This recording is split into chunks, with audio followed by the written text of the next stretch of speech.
வணக்கம். ஹாப்பியாக இருக்கீங்களா? சந்தோஷமாக படிக்கும்போது தான் எந்த ஒரு சப்ஜெக்டும் ரொம்ப ஈஸியாக இருக்கும். அதனால் மகிழ்ச்சியாக இந்த வீடியோ பாருங்கள். இந்த வீடியோவில் 12th ஸ்டாண்டர்ட் ஃபிசிக்ஸ் யூனிட் 8 அதில் மல்டிபிள் சாய்ஸ் கொஷின் 3 and 4 ரெண்டையும் பார்த்துருவோம். கொஷின் படிப்போமா? The wave associated with a moving particle of mass 3 × 10⁻⁶ gram has the same wavelength as an electron moving with a velocity 6 × 10⁻⁶ meter per second. The velocity of the particle is 3 × 10⁻⁻6 gram நிறை கொண்ட துகளுடன் தொடர்புடைய அலையின் அலைநீளம், அதாவது D பிராலி அலையின் அலைநீளம் மற்றும் 6 × 10⁻⁶ metre per second திசைவேகத்தில் நகரும் எலக்ட்ரானின் அலைநீளம் ஆகியவை சமமாக இருப்பின் துகளின் திசைவேகம். கணக்கு பார்ப்போமா? என்ன சொல்லியிருக்காங்க? ஒரு துகள், ஒரு எலக்ட்ரான், இது ரெண்டும் போகுது. அதனுடைய வேகம், துகளின் நிறை கொடுத்துருக்காங்க 3 × 10⁻⁻6 கிராம், 3 × 10⁻�9 கிலோகிராம். அடுத்து எலக்ட்ரான், அதனுடைய நிறை கொடுக்கல, நமக்கு தெரிஞ்சிருக்கணும் 9.1 × 10⁻⁻31 கிலோகிராம். என்ன கொடுத்துருக்காங்க? இன்னொன்று, எலக்ட்ரானுடைய திசைவேகம் கொடுத்துருக்காங்க 3 × 10⁻⁶ மீட்டர் பர் செகண்ட். இந்த கண்டிஷனில் எலக்ட்ரானின் அலைநீளமும் துகளின் அலைநீளமும் சமமெனில் துகளின் திசைவேகம் எவ்வளவு இருக்கும்னு கேட்குறாங்க. ரெண்டுமே டி பிராலி அலை தான். இப்போ டி பிராலி அலைநீளத்திற்கான சமன்பாடு நிறைய இருக்கு. அதில் இங்கே கொடுத்துருக்க டேட்டாவுக்கு சமன்பாடு என்னன்னு பார்க்கணும். அதாவது நிறையும் திசைவேகமும் அலைநீளமும் தொடர்புபடுத்தக்கூடிய சமன்பாடாக இருக்கணும். இப்போ lambda is equal to h/p அப்படிங்கிற சமன்பாட்டில் இருந்து pனா mv இல்லையா? h/mv. இங்கே லாம்டா e, இப்போ லாம்டா ஈங்கிறது எவ்வளோ இருக்கும்? லாம்டா இ me ve. இது ஈக்குவேஷன் 1ன்னு இருக்கட்டும். அடுத்து லாம்டா, இது வந்து துகளினுடைய அலைநீளம்னு வச்சுக்குவோம். லாம்டா பார்ட்டிகிள் ஈக்குவல் டு h/mvன்னு இருக்கட்டும். இப்போ ரெண்டும் சமம் அப்படின்னா h/mev is equal to h/mv. இப்போ இதில் இருந்து நமக்கு என்ன கேட்டிருக்காங்க? v ஈக்குவல் டு கேட்டிருக்காங்க. Therefore v is equal to h cancel ஆகிடும். v இங்கே வந்துருச்சுன்னா இது me மேலே போயிடும். me/m × ve.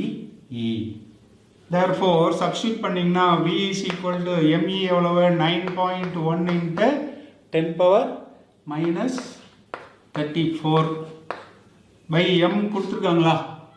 3 × 10⁻⁻6 இன்ட்டு இதனுடைய திசைவேகம் என்ன? 6 × 10⁻⁶. இதை சால்வ் பண்ணோம்னா v is equal to என்ன ஆன்சர் வரும் தெரியுமா? 1.82 × 10⁻⁻15 அப்படின்னு வரும், யூனிட் மீட்டர் பர் செகண்டு. இங்கே இருக்க ஆப்ஷன் அப்படின்னு பார்த்தீங்கன்னா ஆப்ஷன் டி. தேங்க்யூ. அடுத்து MCQ-4 பார்க்கலாம். அதுக்கு முன்னாடி நம்ம சேனலை சப்ஸ்கிரைப் பண்ணாதவங்க சப்ஸ்கிரைப் பண்ணிவிடுங்க. தேங்க்யூ.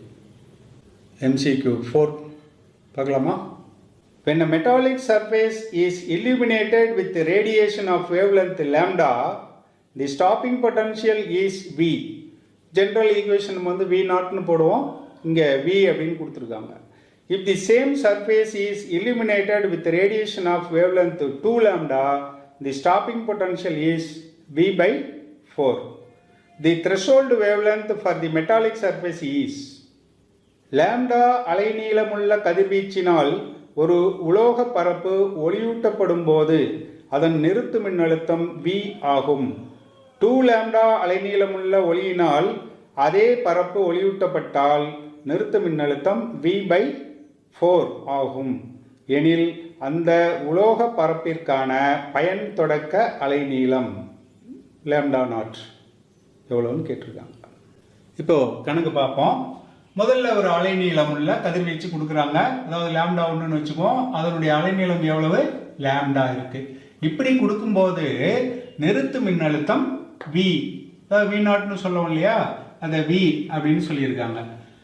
அதே அலைநீளத்தை எப்படி மாத்துறாங்க? வேறொரு ஒளியை கொண்டு ஒளியூட்டும் போது 2 லாம்டா அலைநீளம் கொடுக்கும்போது அதனுடைய நிறுத்து மின்னழுத்தம், அதாவது ஸ்டாப்பிங் பொட்டன்ஷியல் V2 வந்து 4 டைம்ஸ் குறையுது. அதாவது V/4ன்னு வருது. அப்படின்னா பயன் தொடக்க அலைநீளம் அல்லது த்ரெஷோல்டு வேவ்லென்த் என்ன அப்படின்னு கேட்குறாங்க.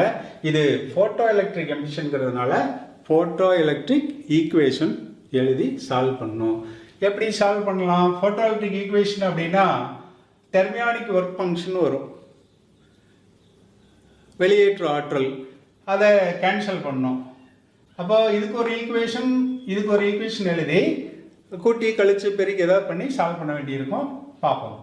இப்போ ஹெச் நியூ ஈக்குவல் டு அந்த ஈக்குவேஷன் எழுதலாம். நமக்கு நியூ இல்லாததுனால என்ன செய்யலாம்? HC பை லாம்டா முதல்ல எதுக்கு எழுதுவோம்? Equal to EV, electron volt இல்லை, இது சார்ஜ், எலக்ட்ரானுடைய சார்ஜ் இன்ட்டு இது stopping potential plus work function. இது வந்து ஈக்குவேஷன் 1ன்னு இருக்கட்டும். அடுத்து HC இதுக்கு எழுதணும்னா pi 2 lambda is equal to E into V என்னவா மாறி இருக்கு? V/4ன்னு மாறிடுச்சு. சேம் மெட்டீரியல், சேம் சர்ஃபேஸ், அதே பரப்பு, அதனால இந்த φ0 மாறாது. அதே பரப்புங்கிறதுக்கு இதுதான் பொருள். இப்போ இது ஈக்குவேஷன் 2ன்னு இருக்கட்டும். அடுத்து என்ன செய்யலாம்? இதை ரெண்டையும் தீர்க்கணும்னா என்ன செய்யணும்? இந்த 2 டேர்மும் ஒன்றா இருந்தால் ஈஸியாக கேன்சல் ஆகும்.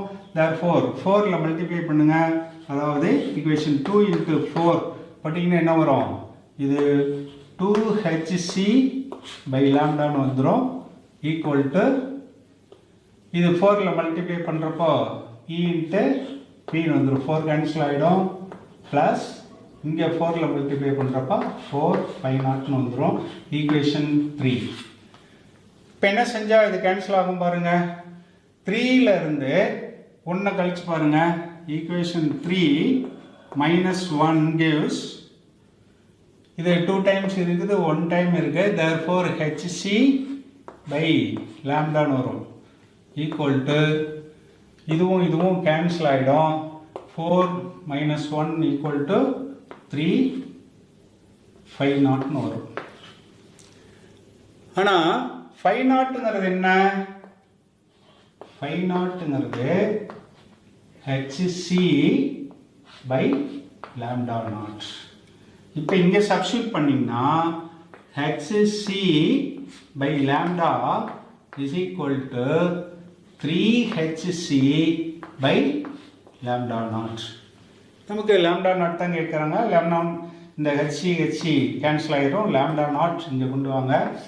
லாம்டா நாட் ஈக்குவல் டு 3 இங்கே இருக்கு. இந்த லாம்டா அங்கே வந்துடும். 3 லாம்டா. இந்த ஆப்ஷன் எங்கே இருக்கு? Option D. தேங்க்யூ.